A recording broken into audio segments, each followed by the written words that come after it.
कोल्हापूर शहरातील बहुतांश रस्त्यांची दुरावस्था आहे. ठेकेदार आणि अधिकाऱ्यांची अभद्र युती असून पैसे खाणाऱ्या टोळीचा बंदोबस्त झाला पाहिजे अशी मागणी करत आजच्या महापालिका सर्वसाधारण सभेत नगरसेवकांनी प्रशासनाला धारेवर धरलं. महापालिका अधिकारी रस्त्याच्या कामातून ढपला पाडतात आणि दोष मात्र लोकप्रतिनिधींवर येतो असा आरोप नगरसेवकांनी केला. येणाऱ्या काळात प्रत्येक रस्त्याची तपासणी करून ठेकेदार आणि त्यांना पाठीशी घालणाऱ्या अधिकाऱ्यांवर कारवाई करावी. दोषदायित्व कालावधीत रस्ते खराब झाले तर संबंधित ठेकेदारांना ब्लॅकलिस्ट करावं अशी मागणी या सभेत करण्यात आली. महापौर रुपाराणी निकम यांच्या अध्यक्षतेखाली कोल्हापूर महानगरपालिकेची सर्वसाधारण सभा आज पार पडली. कामगार चाळीतील घरं सफाई कर्मचाऱ्यांना मालकी हक्कानं देण्याचा निर्णय घेतल्याबद्दल महापौर रुपाराणी निकम आणि आयुक्त डॉक्टर राजेंद्र भारुड यांचा सभागृहाच्या वतीनं सत्कार करण्यात आला. तर आमदार राजेश क्षीरसागर यांनी केशवराव भोसले नाट्यगृहाला भरीव निधी आणलाय. रंकाळा तलावात संगीत कारंज्याची उभारणी केली.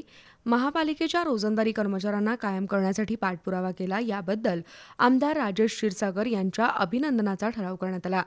त्यानंतर कोल्हापूर शहरातील रस्त्यांच्या दुरावस्थेबद्दल राजेश लाटकर यांनी प्रशासनाची चांगलीच खरडपट्टी केली. गेल्या 2 वर्षात 250 ते 300 कोटी रुपयांचा निधी रस्त्यासाठी आला, पण तरीही रस्त्याची अवस्था अत्यंत वाईट आहे. ठेकेदार आणि महापालिकेचे अधिकारी यांची अभद्र युती असून पैसे खाणाऱ्या टोळीचा बंदोबस्त झाला पाहिजे अशी मागणी राजेश लाटकर यांनी केली. काही मोजक्याच ठेकेदारांना रस्त्याची कामं दिली जातात.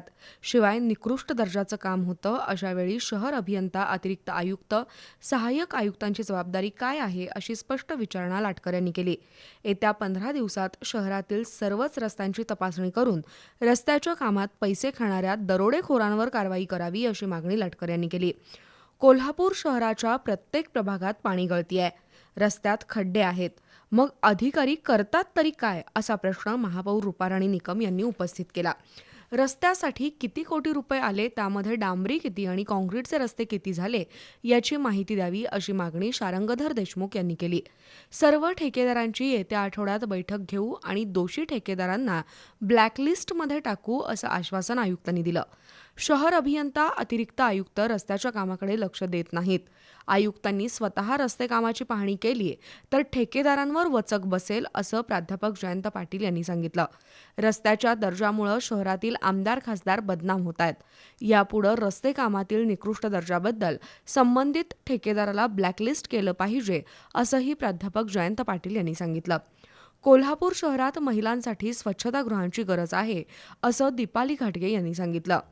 भाजप युवा मोर्चाचे प्रदेशाध्यक्ष कृष्णराज महाडिक यांच्या पाठपुराव्यामुळे शहरात काही महिला स्वच्छतागृह उभारली आहेत असं पल्लवी देसाई यांनी नमूद केलं.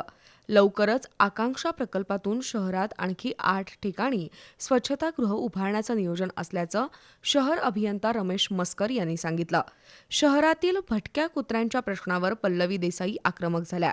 त्यावर डॉक्टर विजय पाटील यांनी माहिती देऊन हालसवडेमध्ये 200 कुत्र्यांसाठी निवारा केंद्र उभारण्यात येत आहे. भविष्यात त्याची क्षमता वाढवली जाईल असं स्पष्ट केलं.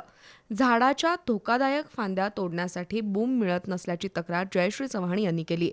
तर महापालिकेच्या प्राथमिक शाळांची संख्या कमी होत आहे. प्रशासनानं त्यावर विशेष लक्ष द्यावं अशी मागणी डॉक्टर नेहा तेंडुलकर यांनी केली. नगरसेविका सुषमा जरग आणि मानसी लोळगे यांनी जरग नगरमधील रस्त्याचा विषय लावून धरला. रस्त्याचं रुंदीकरण चुकीच्या पद्धतीनं होत असून रस्त्याच्या मध्ये आलेले विद्युत खांब हलवले जात नाहीत अशी त्यांनी तक्रार केली.